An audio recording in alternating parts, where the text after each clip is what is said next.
Hello everyone and welcome back to Bridge English Channel, the place where people from every culture learn clear, friendly, and confident English together.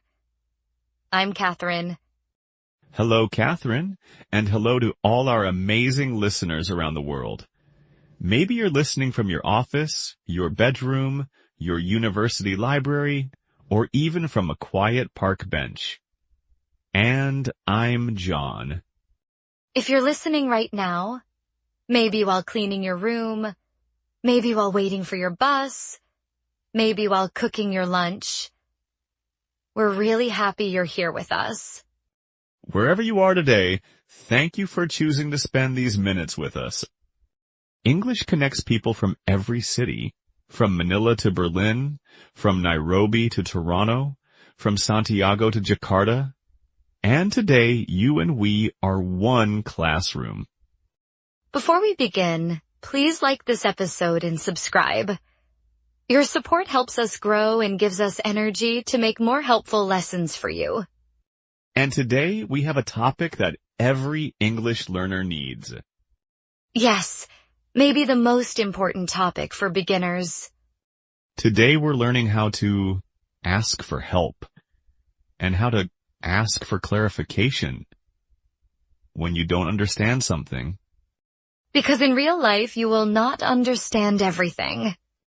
And that is 100% okay. What matters is knowing how to ask. So, let's begin gently. Catherine, let me ask you, when you don't understand something in English, what is the first phrase you use? The first one is always simple. Sorry? Or, sorry, what? Yes, short, natural, friendly. And A1 learners can use it everywhere. In shops, in school, at work, with friends. But we also have longer, clearer versions. For example, sorry, I didn't understand. Or, sorry, can you say that again? And a very important one, can you speak more slowly? That one saves lives, haha. Now, John, what about asking for help? Not meaning, but real-life help. Oh yes, the simplest phrase is, can you help me please? Very polite, very easy. And if you want to be softer, could you help me? Or more specific, can you help me find this? Can you help me fill this form? Can you help me carry this? These are everyday phrases for students, travelers, workers, everyone. Let's bring these into a small story. Yes, stories make everything clear. Imagine this. John is in a big supermarket. Oh no. He's looking for rice. Why does this feel personal? Because it is, haha. Okay, fine. John walks around and around, but he cannot find the rice. Classic. So he asks a worker, "Excuse me, can you help me?" Good. The worker says something very fast. Aisle 7 on the right, after the bread, before the pasta. Too fast. John freezes. Yes, I do. And he says, "Sorry, can you repeat that slowly?" And this time, the worker speaks slowly and John understands. Perfect example of asking for clarification. Catherine, let's teach another very important phrase. What does mean? Oh yes, learners must know this one. For example, what does deadline mean? What does appointment mean? What does receipt mean? And if you forget a word, you can say, how do you say this in English? Super useful. For example, you point at your phone and ask, how do you say this in English? And someone answers, charger? And suddenly the world becomes easier. Let's do another story. Yes. Imagine a student named Layla. It's her first day in an English class. The teacher says, open your book to page 34. But Layla doesn't understand 34. She looks confused. So she whispers to her classmate, Sorry, what page? The classmate shows her the page. And Layla says, thank you. This is real English communication. Simple, friendly, human. Another important phrase is, can you show me? Yes. Perfect for A1 learners. For example, can you show me where to sign? Can you show me how to do this? Can you show me the way? Very visual, very easy. Catherine, what about when the person speaks too fast? Then you say, can you slow down, please? Or one more time, please. Or can you explain it another way? That one is gold. Let's do a funny example. Oh no. A waiter says to John, would you like the seasonal roasted Mediterranean vegetable quinoa bowl? What? John freezes again. I always freeze. And John says, sorry, can you say that again? Slower? And the waiter says, salad. Do you want a salad? And John says, yes. Ha ha! John, I think many learners feel shy when they have to ask for help. Yes, absolutely. They think asking questions means they are not good enough. But actually, asking questions means you are learning. Exactly. The people who ask questions learn the fastest. And the truth is, native speakers ask for clarification too. All the time, even in our own language. For example, yesterday John didn't understand the plumber. Okay, that was not my best moment. The plumber said, your valve pressure is inconsistent. And I said, sorry. My what? Haha. Even in English, even as adults, we always ask. So learners should feel comfortable doing the same. Catherine, let's teach a soft and polite way to ask for repetition. Could you repeat that, please? Yes. Very polite, very useful. And if you want something even simpler, again, please. Perfect for beginners.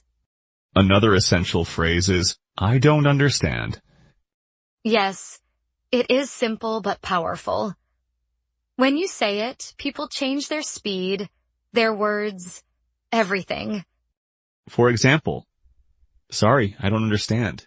Can you explain it? Or, I don't understand this part. Or even, I don't get it. I don't get it is informal but super common.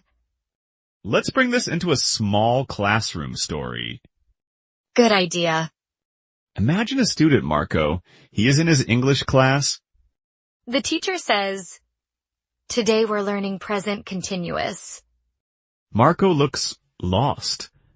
Yes, haha.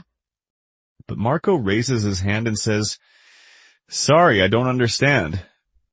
The teacher explains slower with examples. And suddenly Marco understands. And he feels proud. This small moment shows the power of asking. Let's teach what should I do. Yes, this is great for real life. If you are confused in a situation, at school, at work, at a bank, you can ask, what should I do? For example, I'm here for my appointment. What should I do? Or, I finished the form. What should I do next? Catherine, what about when learners don't catch one word? Good point. Then they can use, sorry, what was that word? Or, what does that word mean? Very useful for conversations. Let's do another funny example. Oh no, here we go. Imagine Catherine tells me, John, the algorithm needs optimization. Yes. And my brain says, error, error, error. Haha. So I ask, sorry, what does optimization mean? And I explain, it means making something work better. Then suddenly the world becomes bright again. See? Asking creates understanding. Now let's teach, can you write it down? Yes, very important for beginners. For example, sorry, can you write it down for me? Or, can you type it? Very helpful for names, addresses, phone numbers.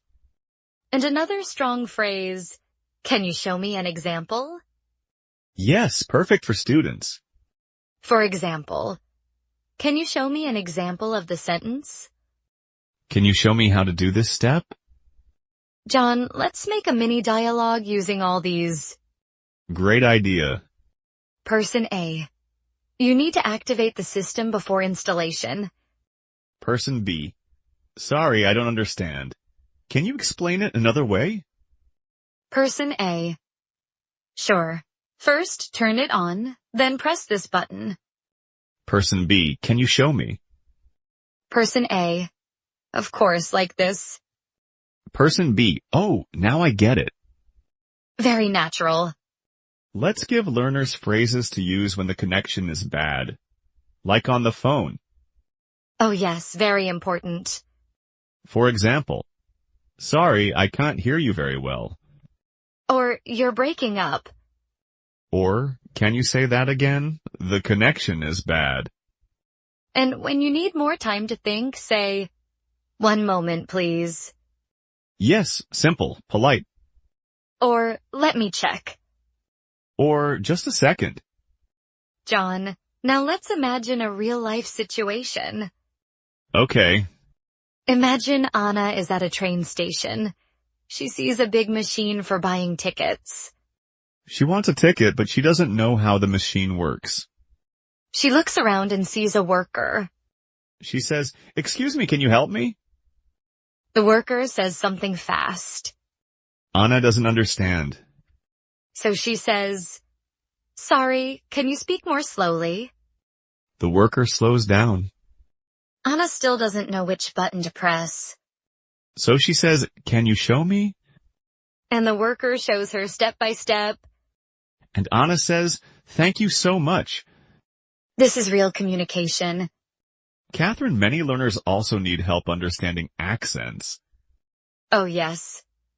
Sometimes the person speaks clearly, but the accent is new. Then you can say, sorry, I'm not used to this accent. Or, can you repeat that, please? Very polite, very natural. Before we go to the long story and the next message, let's teach one more phrase. Which one? Can you explain that step by step? Oh yes, that's a lifesaver. For example, I don't understand. Can you explain it step by step? Perfect for school, work, or daily life. And learners should remember, asking questions is a strength. Yes. It shows that you want to understand. And people respect that. John, I think our listeners need one more big, powerful story. A story that shows how asking for help can completely change a difficult day. Yes, a story that feels real. Let's create one. Imagine a girl named Emma. She just moved to a new country for university. Everything feels new. The language, the buildings, the people, the food. On her first day, she wakes up nervous but excited. She wants to be brave, but inside she feels worried. She gets dressed, takes her bag, and leaves for her first class. At the bus stop, she checks the schedule, but she doesn't understand it. She looks around and sees an older woman.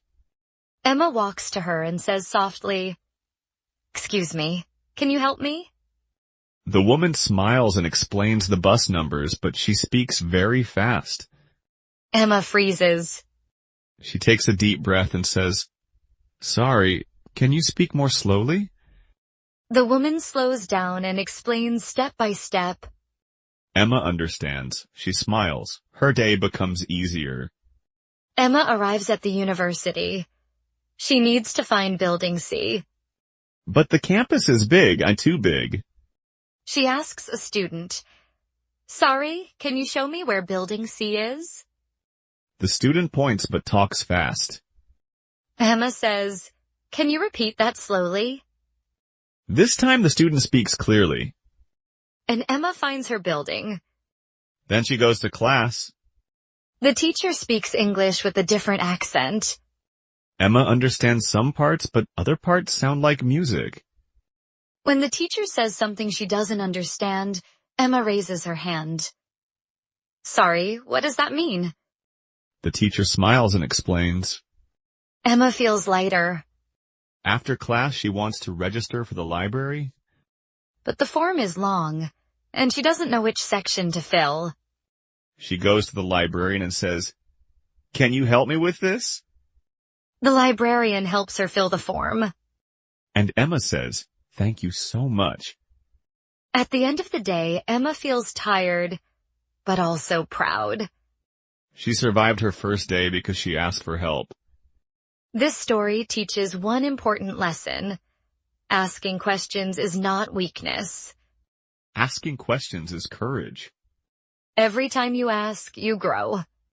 And every time you ask, English becomes easier. Now, John, let's practice with a natural model conversation. Yes, let's do a simple, everyday example. Excuse me, can you help me? B, sure, what do you need? A, I don't understand this word. What does it mean? B, it means appointment. When you plan a time to meet someone. A, thank you. Can you say it again slowly? B, appointment. A, got it. Natural, friendly, real. Let's do one more for when you don't hear well. Yes. A, sorry, I can't hear you. Can you speak louder? B, of course, I said the meeting is at 2. A, 2:00, thank you. Very useful. John, I think we should talk a little about emotion here. Yes, because many learners feel nervous when asking. But the truth is, when you ask, people feel happy to help you. Exactly, people like helping. And asking shows you are trying, and trying is beautiful. English is not a test, it is communication. Let's imagine a quick list of feelings students experience when asking for help. Nervous at first. Then relieved. Then confident. Then proud. That is the journey of learning. And our listeners are on that journey right now. Yes, every single person listening is improving. Every time they repeat a phrase. Every time they ask a question. Every time they say, sorry, can you repeat that? They become stronger speakers. So to everyone listening, don't be afraid to ask for help. Don't be afraid to ask for repetition. Don't be afraid to say, I don't understand. It is the door to learning. John, I think it's time to wrap up. Yes, let's bring everything together. Today we learned how to ask for help. How to ask for repetition. How to ask for clarification. How to ask for slow speech. How to ask for meaning. And how to feel confident doing it. Thank you so much for listening to today's episode of Bridge English Channel. If you enjoyed today's lesson, please like this episode and subscribe. And now, before you leave, we want to hear from you. Tell us in the comments. What English situation do you need help with? Or share a moment when you asked for help and felt proud afterward. Your English doesn't need to be perfect. It just needs to be honest. We read every single comment. And we reply to them because you are part of this global family. And if you want to meet students from all around the world, come join our Bridge English Channel global group. Let's continue learning and growing together.